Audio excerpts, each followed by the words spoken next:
Deuxième liberté, qui n'est pas une mince affaire non plus, c'est de redonner aux aînés le choix de pouvoir déterminer qui va entrer chez eux pour leur donner des services. Donc, le choix du prestataire de service. Et ça, c'est une liberté aussi qui est extrêmement importante. Parce que actuellement, les aînés n'ont pas le choix.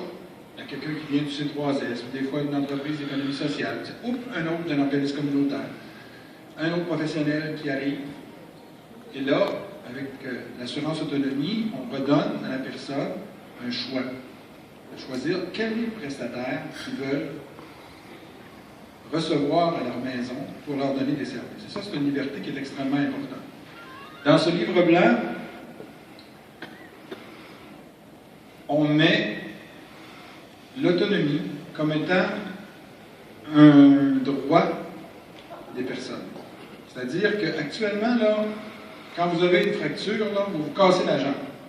Vous allez à l'hôpital, on répare tout ça, vous avez le droit de recevoir les services. Si vous perdez de l'autonomie, vous allez prendre ce qu'ils vous donnent. Mais vous n'avez pas vraiment un droit à des services. Puis on l'a vu avec le vérificateur général la semaine dernière, qui a fait un constat assez désastreux sur la situation des soins à domicile. Dans certaines régions, ils en ont plus, d'autres en ont moins. Ça dépend des volontés du C3S. Il n'y a pas vraiment un standard, il n'y a pas vraiment un droit pour les personnes qui sont en perte d'autonomie, et l'assurance autonomie redonne ce droit aux personnes, redonne un droit de recevoir des services.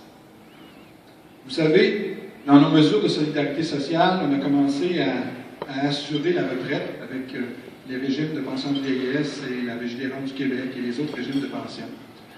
On a assuré les accidents du travail. On a couvert l'emploi. On a assuré l'emploi avec les programmes d'assurance emploi.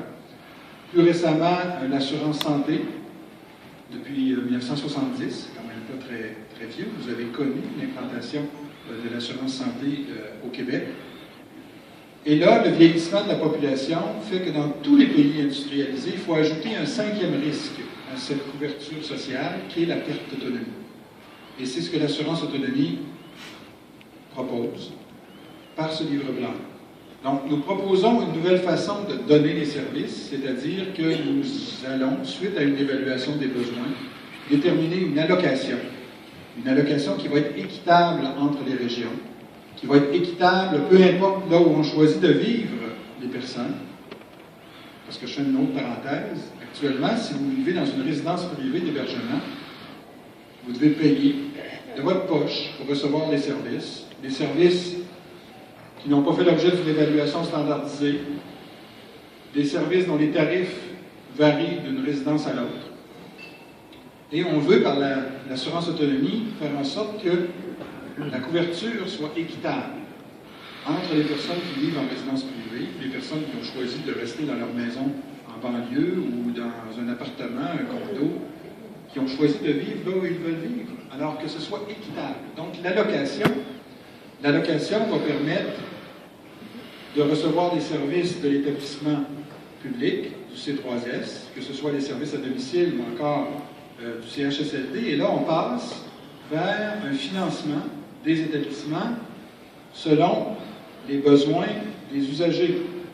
Vous allez me dire, c'est pas comme ça? Non, c'est pas comme ça. Les établissements sont financés sur une base historique.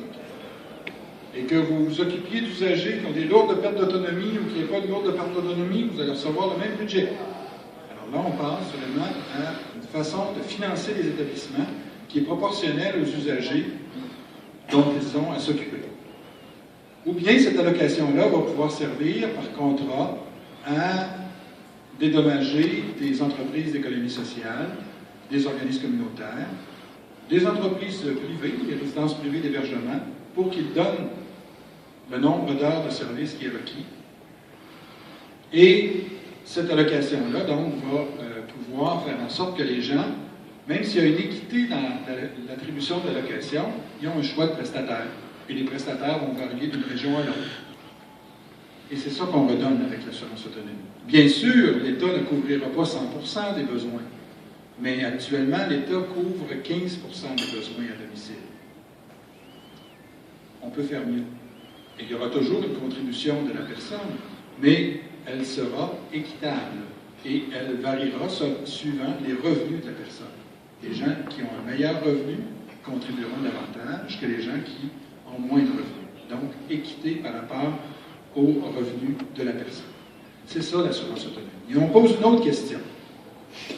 Ce qu'on dit avec l'assurance autonomie, c'est que le statu quo nous amène en 2027 avec une augmentation très importante des dépenses. Alors non seulement, on va continuer la politique actuelle d'utiliser le CHSLD alors que les gens veulent rester à domicile, mais en plus, ça nous coûte plus cher.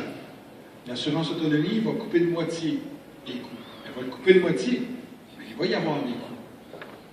On s'est engagé à mettre 500 millions dans ce projet d'assurance autonomie pour les soins à domicile. On a commencé cette année dans une année budgétaire difficile avec 110 millions. Donc, on respecte nos engagements, mais après 2017-18, il va falloir mettre de l'argent. Il va falloir continuer à mettre de l'argent. Parce que le vieillissement de la population, il est là, il est implacable. Il y aura plus de personnes âgées en perte d'autonomie.